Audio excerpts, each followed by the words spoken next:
Kalau murai batu Anda di rumah gacor bongkar materi dari pagi sampai sore, dan ketika sampean gantang kondisinya langsung seperti ini, jangan buru-buru dijual ya bos ya.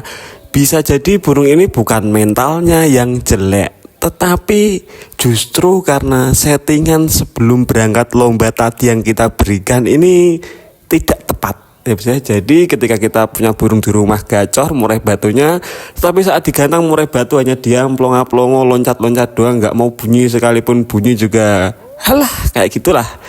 Simak video ini sampai akhir, jangan di skip-skip agar sampean tidak kondangan terus ya bosku ya, oke?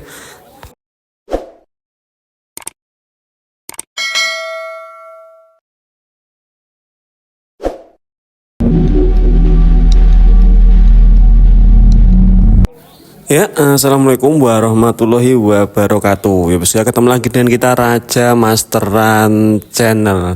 Nah, di video ini kita akan membahas pertanyaan yang paling sering ditanyakan teman-teman ya, bos ya.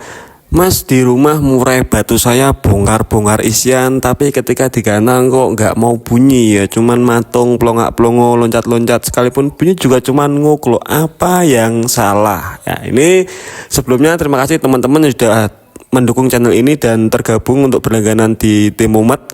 Bagi teman-teman yang belum bergabung, silahkan klik gabung berlangganan, tombol di bawah sebelah tombol lonceng ya bos ya. Nah, apakah murai batu yang seperti ini pasti mentalnya jelek atau mentalnya kurang bagus?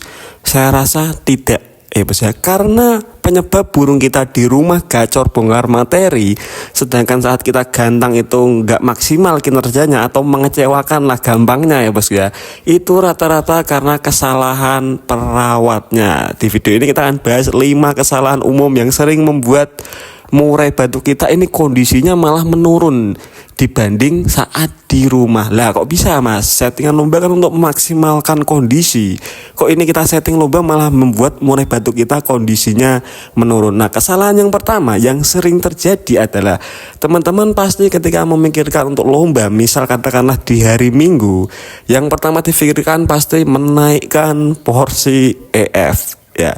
Itu umum ya bos ya, itu rata-rata memang kita semua kalau nyeting burung kan seperti itu. Tetapi apakah hal itu bagus untuk burung kita? Tidak semuanya ya bos ya. Ada beberapa burung yang memang lebih bagus ketika porsi EF dinaikkan sebelum gantang atau settingan sebelum lomba. Tetapi banyak sekali kasus burung malah jadi nggak kondisi ketika EF-nya itu terlalu banyak kita tambahkan, utamanya mungkin mulai H-2, H-1 atau di hari H lomba. Nah, apakah yang kita lakukan dengan menaikkan porsi EF itu sesuai dengan apa yang dibutuhkan burung pada saat itu dengan kondisinya? Belum tentu ya bos ya. Mungkin malah kita yang menaikkan porsi EF ini memperburuk keadaan ya. Anggap saja hariannya burung sudah gacor, birainya sudah enak, sudah normal, tiba-tiba H-2 kita tambah porsi EF-nya, misal yang hariannya 55 kita tambah ke 77 atau 10-10, H-1 naik lagi ke 12-12 atau ke 15-15. Nah, burung dengan kondisi harian normal 55 terus dikasih 15-15 itu kan pasti berantakan ya. Dari segi metabolismenya burung semakin sibuk, dari segi birahinya juga burung pasti melonjak. Mungkin harapan kita naikkan porsi EF supaya burung dapat tenaga. Ya, kalau kondisi burung kita membutuhkan banyak tenaga atau masih kurang tenaga. Tetapi kalau kondisi burung kita hariannya dari pagi sampai sore sudah gacor, birahinya sudah enak, tenaganya sudah mumpuni, terus kita tambah porsi EF-nya, yang terjadi hanya lonjakan birahi saja ya bos ya. Hasil burung saat kita gantang jadi mejen seperti ini. Itu sering kali terjadi dan banyak sekali pertanyaan yang masuk di kolom komentar Raja Masteran. EF banyak itu enggak jaminan burung sampean jadi lebih bagus ya bos ya. Jadi lebih rusak itu juga bisa, jadi lebih drop juga bisa kalau memang burung tidak sedang membutuhkan asupan EF banyak. Nah, selanjutnya kesalahan yang kedua adalah terlalu di full kerodong ya. Ini sering kali terjadi. Wah, ini saya fokus tenaganya untuk lomba mas, kalau tak ablak nanti gacor, jadi burung tak kerodong dari hari Kamis sampai hari Minggu ya bos ya. Nah, Mungkin niat kita baik supaya burung itu beristirahat dengan tenang, nggak banyak gangguan, nggak bocor-bocor di rumah. Tetapi apakah sampean menyadari kalau saja burung kita kondisinya di hari Kamis, Jumat, Sabtu itu birainya tinggi, apalagi tadi setelah kita tambah EF-nya, birainya makin tinggi lagi dan burungnya di full kerodong 3 hari tanpa diablak agak lama, ya makin tinggi birainya ya bosku ya. Lah gimana bisa burung itu tampil bagus kalau kondisi birainya ketinggian? Nggak bakal mau bongkar-bongkar, sekalipun bongkar paling juga suaranya cuman lirih, macul-macul suara lirih seperti ini. Terus burung juga cuman ngukuk kalau ngeplong ya bos ya. Itu kan sering kali terjadi.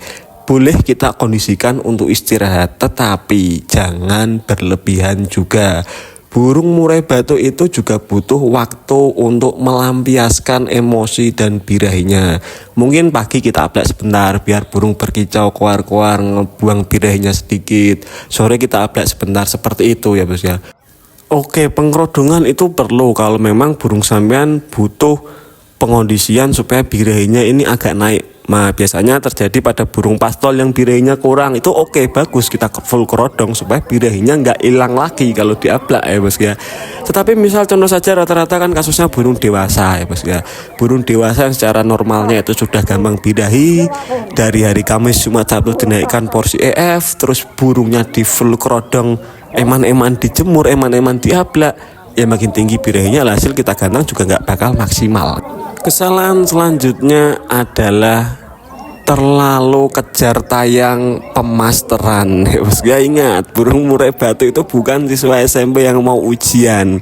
Belajarnya dikebut 1 malam nggak tidur ya bos ya. Bayangkan kita yang kalau mau ujian 1 malam nggak tidur aja, pagi malah nggak konsen buat ngerjain soal toh. Begitupun dengan murai batu kita. Banyak teman-teman beranggapan betul, Mas kalau mau lomba ya full masteran harusnya biar burung mengingat-ingat kembali masteran lagunya yang kita berikan selama ini. Bos, perlu diingat, burung murai sampean itu belum pikun, tetap pasti dikeluarkan itu. Kalau dalam kondisi terbaiknya burung lagunya pasti dikeluarkan semua ya bos ya.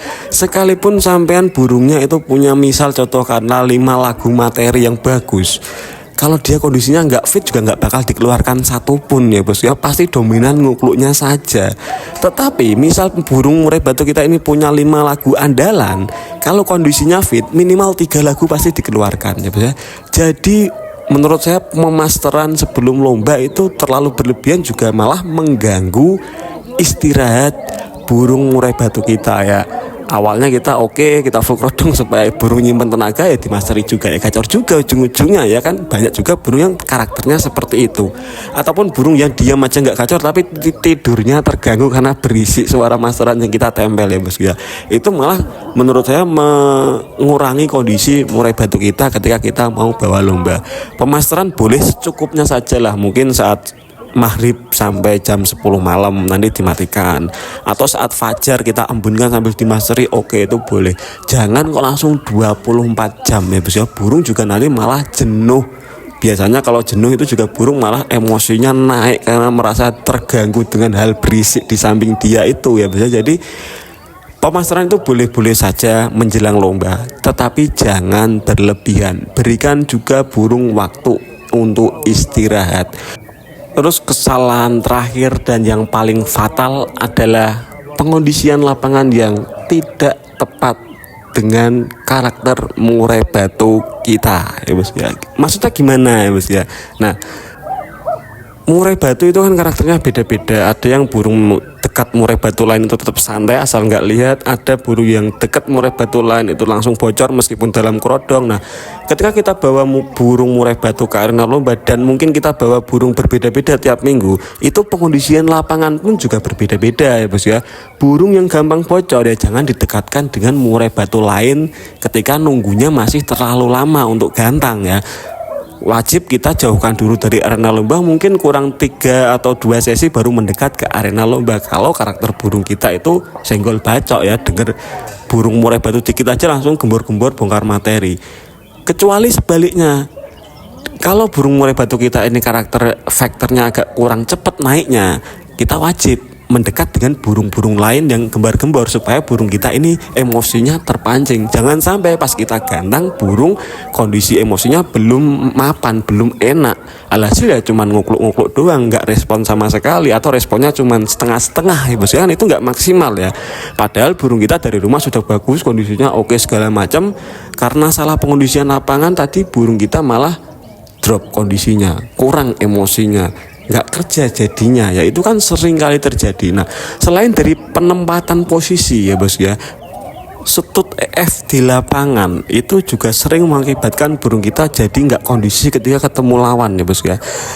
Kalau sampean ingin menambahkan extra fooding di lapangan, mungkin kurang 3 sesi, kurang 4 sesi, atau baru pertama sampai di lapangan, sampean harus ingat-ingat lagi karakter burung sampean ini metabolismenya segimana cepatnya atau segimana lambatnya.